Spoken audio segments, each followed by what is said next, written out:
आयत को कहाँ तक मजहब करार दिया जा सकता है? मजहब तो है ही जो मजहब समझ के अमल कर रहे हैं। मजहब सच्चे और झूठे दोनों नहीं होते। मजहब सच्चे भी होते हैं, झूठे भी होते हैं। इनको अब झूठा मजहब समझ लें। मजहब तो रहेगा। मजहब का मतलब है एक रास्ता और एक तरीक, और इसका नाम दीन भी है।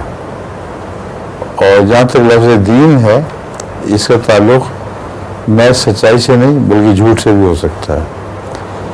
चुनांचे मुशरिकों को मुखातिब करके कुरान करीम फरमाता है, लकुम दीनुकुम वलिय दीन। इन रसूल की ज़ुबान से ये कहा जा रहा है कि तुम्हारे लिए तुम्हारा दीन है और हमारे लिए हमारा दीन है, या मेरे लिए मेरा दीन है।